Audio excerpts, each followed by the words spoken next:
Plan में invest कीजिए। MetLife, peace of mind guaranteed.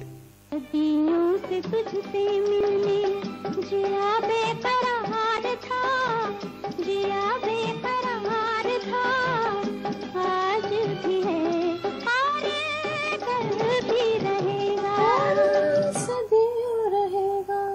Kia Diamond Jewelry.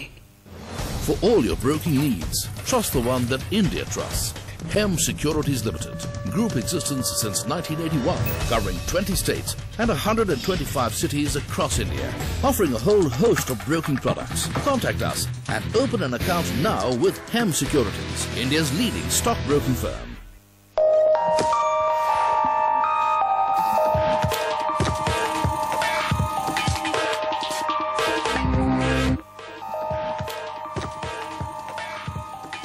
बड़ा हंगामा है काले धन की समस्या से निपटने के लिए और वित्त मंत्री एक व्हाइट पेपर लेके आने वाले हैं।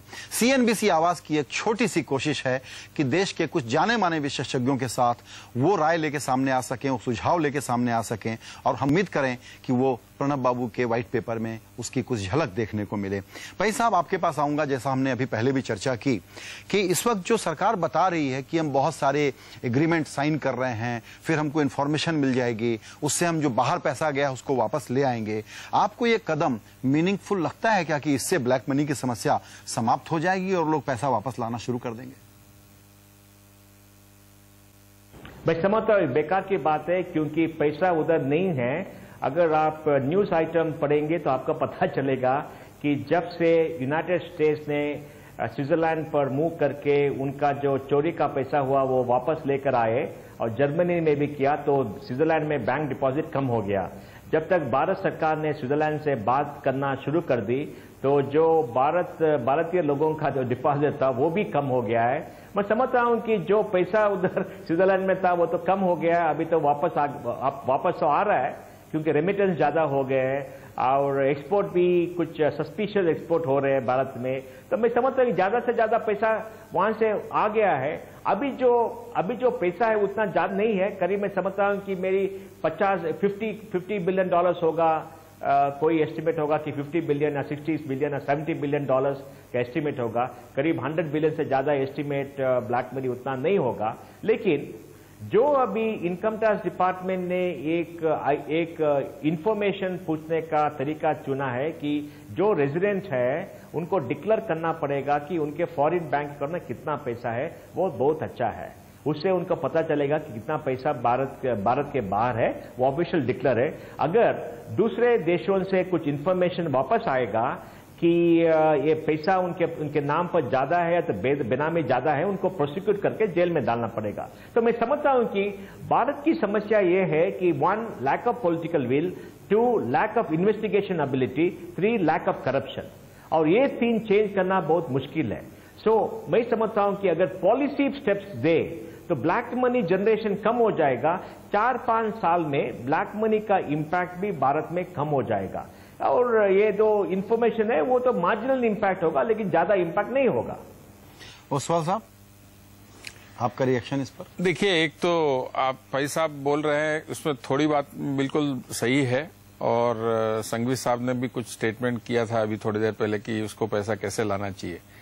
टैक्स एक्सचेंज इंफॉर्मेशन एग्रीमेंट एक फैशन हो गया है, अभी दुनिया का एक फैशन का एक बज़वर्ड हो गया है। बिल्कुल, हर हर देश एक दूसरे के साथ जिसके साथ ट्रीटी है, संधि है, उसके साथ भी वो टैक्स एक्सचेंज इंफॉर्मेशन एग्रीमेंट कर रहा है। मुझे ये समझ में नहीं आता है कुछ देशों के साथ हमारा टैक्स एक्सचेंज इंफॉर्मेशन एग्रीमेंट क्यों है। उस देश में तो 40-50% टैक्स है, तो उस देश में कोई पैसा जाके क्यों रखेगा। टैक्स हेवंस के साथ यदि एक्सचेंज इंफॉर्मेशन एग्रीमेंट है तो समझ में आता है।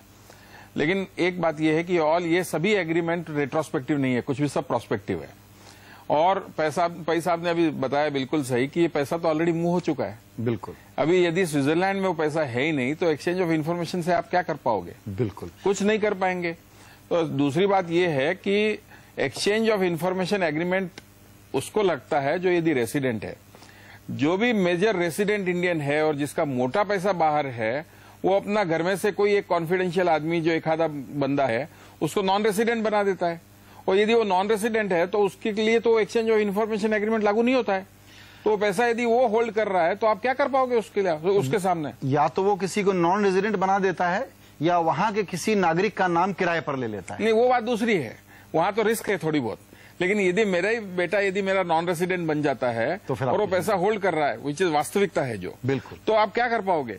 अब स्विट्जरलैंड को आप रिक्वेस्ट करोगे ये टीपी ओसवाल के नाम का कोई पैसा हो तो बताइए, लेकिन टीपी ओसवाल का उधर कोई अकाउंट ही नहीं है, उसके लड़के का अकाउंट है। क्योंकि मेरा कोई लड़का नहीं है, मैं इसलिए एग्जांपल दे रहा हूं। तो मेरे लड़के का अकाउंट है, तो वो तो नॉन रेसिडेंट इंडियन है, तो उसकी इन्फॉर्मेशन स्विट्जरलैंड क्यों देगा आपको? बिल्कुल, स्विट्जरलैंड के रिकॉर्ड पे होगा, वो नॉन रेसिडेंट इंडियन है। बिल्कुल। श्रीवास्तव साहब, यहां बात ये निकल के आ रही है, पै साहब से भी, ओस्तवाल साहब भी उसकी एक तरीके से तायीद कर रहे हैं कि ये जो ट्रीटी का एक्सचेंज का फैशन है ये बेकार की बात है। ये आम जनता जिसको कम अवेयरनेस है कि ये धंधा कैसे चलता है, उनको एक तरीके का फील गुड देने के लिए है। कोई पैसा इन संधियों से वापस नहीं आ सकता, आप मानेंगे? नहीं, इसके दो पहलू हैं। एक तो इसका ऑब्जेक्ट है क्या हम पैसा वापस लाएं और कितना पैसा वापस आए, और दूसरा है एक सिस्टम को हम प्लेस में लाना जिससे इन देशों का उपयोग न हो सके भविष्य में एक ब्लैक मनी को पार करने के लिए। तो ये बात बिल्कुल ठीक है कि इन देशों में पैसा बहुत ज्यादा नहीं रह गया होगा, मूव कर गया होगा। दो कारणों से, एक तो पैसा जमा होना और इंफॉर्मेशन मिलना या संधि होना, टाइम गैप, और दूसरा इसका कारण होता है कि बहुत कुछ ऐसे रास्ते हैं जो पैसा अनप्रोडक्टिव चैनल में बहुत दिनों तक नहीं रहता है, वो ऑलरेडी मूव कर रहा है बैक टू इंडिया किसी न किसी फॉर्म में, किसी न किसी रूट से, तो वो आता भी रहा है।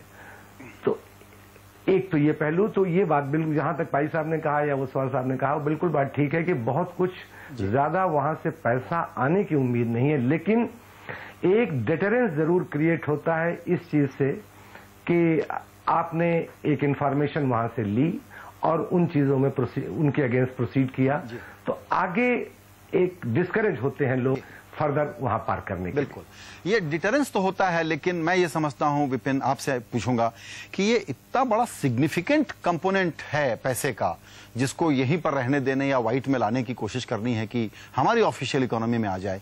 इस डिटरेंस से कोई बहुत पैसा जाना रुक जाए या गया हुआ वापस आ जाए, ऐसा हमको नहीं लगता। आप चूंकि इंटरनेशनल जो फॉरेन एक्सचेंज के मसले हैं और मनी लॉन्ड्रिंग के मसले हैं, उन कानूनों का बड़ा अध्ययन करते हैं। अभी ग्राउंड पे चल क्या रहा है? इस डर से कि कोई कानून बन जाएगा, एक एक आदमी की फिशिंग एक्सपीडिशन की जाएगी, ये सच है कि सिर्फ कुछ अनाड़ियों का पैसा पड़ा होगा, बाकी लोग मूव कर चुके हैं? मैं आपसे समझना चाहता हूं कि कैसे मूव हो रहा है, क्या हो रहा है इस वक्त दुबई में, सिंगापुर में, हांगकांग में, लंदन में और बहामास में? ऐसा है कि ये जो टैक्स ट्रीटीज जो और टैक्स इंफॉर्मेशन जो अग्रीमेंट साइन हो रहे हैं, इसका एक बड़ा अच्छा इम्पैक्ट हुआ है। वो ये है कि 2 साल पहले तक इंडस्ट्रियलिस्ट और पॉलिटिशियंस और ब्यूरोक्रेट्स, इनके पास में एक विकल्प था कि आप एक फॉरेन अकाउंट खोल लीजिए, नंबर्ड अकाउंट खोल लीजिए, एक ट्रस्ट अकाउंट खोल लीजिए केमन आइलैंड में और रुपया पार्क कर दीजिए। आज उनके दिमाग में ये आ गया है कि ये रुपया सेफ नहीं है, क्योंकि आज अगर स्विट्जरलैंड ने साइन कर ली ट्रीटी, कल केमन आइलैंड ने कर लिया है, उसके बाद में तीसरा कंट्री कर लेगा, तो ये समझ के लोगों ने सोचा है, मेरा जो मतलब एस्टिमेट है वो ये है कि लोगों का मन ये है कि रुपए को बाहर मत रखो, अब इंडिया में ही रुपए को आप सर्कुलेट करिए या फिर उसको इन्वेस्ट कर दीजिए या उसको व्हाइट में कन्वर्ट कर लीजिए। तो ये जो ट्रीटीज हुई हैं, इसका एक डिटरेंट इफेक्ट डेफिनेटली है। जो पहले मुझे हम क्वांटम की बात कर रहे हैं, उसके लिए काफी है ये डिटरेंट इफेक्ट, या इनसिग्निफिकेंट पोर्शन को अटैक करेगा? देखिए, ऐसा है कि क्वांटम तो is a matter of estimate, किसी को मालूम नहीं है कि कितना अमाउंट बाहर पड़ा है जी। बट ये बात सही है कि आज ये 2 साल से बात चल रही है कि ट्रीटीज होंगी, एग्रीमेंट्स होंगे, और उस कारण से लोगों ने रुपया ऑलरेडी वहां से निकाल लिया होगा और वापस या तो दूसरी जगह ले होंगे या फिर कंट्री में ले आए होंगे। और ये जो दूसरी जगह ले गए होंगे ओसवाल साहब, ये इसमें हम लोग जो सुनते हैं, और ये लेमैन क्वेश्चन है कि आजकल सिंगापुर और दुबई, ये 2 बड़े देश हैं, शायद हांगकांग भी, ये बड़े हॉट बज़वर्ड बने हुए हैं, क्यों? देखिए, एक पहले तो मैं क्लैरिफाई करना चाहूंगा कि जैसे अभी ये डिटरेंट हो जाएगा ऐसा हम मान रहे हैं, मुझे इस एक्सप्लेनेशन पर थोड़ा डाउट है। क्योंकि संघवी साहब ने बोला प्रवृत्ति आदमी की बदलती नहीं है। नहीं, इसीलिए बिल्कुल एलैबोरेट कीजिए, क्योंकि मुझे भी डाउट है कि ये डिटरेंट होगा। नहीं हो सकता है, क्योंकि आज वो तरीका है कि मैं पहले मेरे ही नाम पे पैसा रखता था, एक बिना संकोच के रखता था। मुझे एक डर नहीं था कि मैं स्विट्जरलैंड में अकाउंट खोल के पैसा रखूंगा तो कोई प्रॉब्लम नहीं आएगा, क्योंकि वहां प्रोटेक्शन है लॉ में। आज मैं मेरे जगह और किसी नॉमिनी को रखूंगा, बिल्कुल। तो उसके कारण हमारे को एक्चुअली स्पीकिंग हमारी तंत्र जो ये सिस्टम है उसको इफेक्टिव करना पड़ेगा। जो अपने सिस्टम है उनमें एक मन बनाना पड़ेगा कि हमको ये इस पे चेक एंड बैलेंस लाना है।